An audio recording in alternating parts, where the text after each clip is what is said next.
In this video, we'll be discussing the truth behind most commercial VPNs and how they work and what they protect you against, as well as some of their benefits and disadvantages, if you will call it, or snake oil, as I like to call it. What is an VPN? Well, a virtual private network, aka an VPN, allows you to extend your private network to another network. Think of the private network as your LAN and another network as, let's say, the internet. Most commercial VPNs extend your private network to the internet, and most commercial VPN selling point is the fact that your connection to the VPN servers are probably encrypted, and the VPN routes your traffic for you.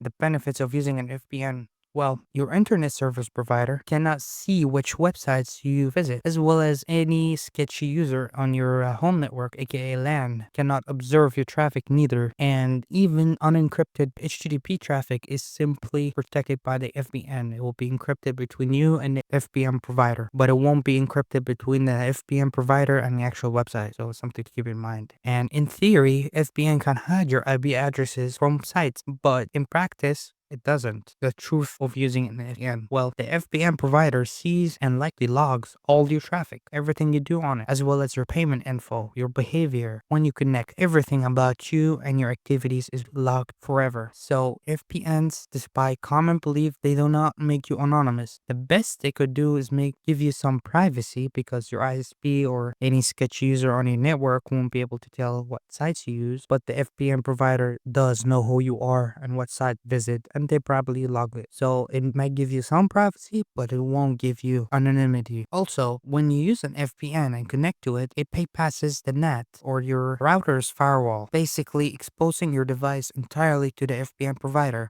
That means in normal internet, usually your router is the first line of defense. Without it, when you use an VPN, you basically just put your computer out there directly. And if you don't have a firewall running on your computer, that means your device and the services that run on it are directly exposed to the VPN provider. That means they can penetrate test you, basically. They can hack you potentially if you are not up to date. An important point to talk about is, again, you do not gain any anonymity and very little security when you use an VPN.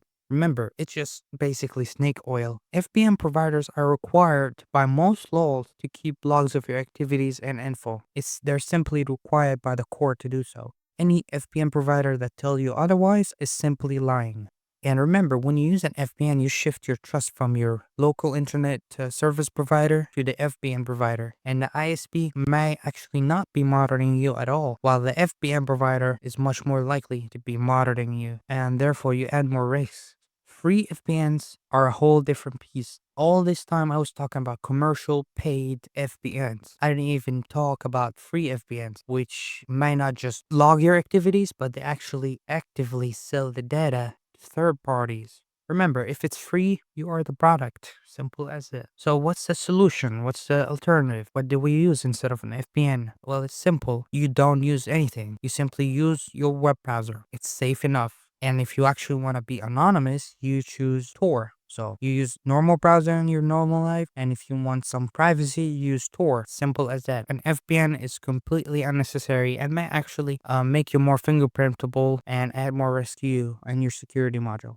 Another tip: don't connect to public Wi-Fi, but if you do, you can also still use Tor to stay safe. You can also enforce HTTPS only and enable DNS over HTTPS in your browser settings to prevent meaningful snooping. That means when you enable these options, you ensure that nobody, your ISP or local sketchy hackers on your network, cannot see any websites that you visit, especially their content, because it's all encrypted. But if you actually want some reasonable privacy and anonymity, well, consider using Tor like we said before. But if you must use an VPN for whatever reason, if this video didn't convince you that an VPN is really useless and may actually put you at risk, well, simply understand that you're putting your data at risk. Don't use an VPN. You do not need it. And you might actually think you're smart saying, oh, I'm going to use Tor, but I'm going to pair it with an VPN. well, that actually harms you. And the Tor project actually commends against doing that. So don't do it. So all in all, I do not recommend using an VPN for anything. Even regular internet surfing, don't use it. It won't improve your security. It won't give you privacy. It might actually put your data and security in danger. So that was pretty much it for this video. Please like and subscribe if you want more cybersecurity rants, basically, and quick tips and whatnot. Turn on notification to not miss new videos. And yeah, I'll see you in the next one.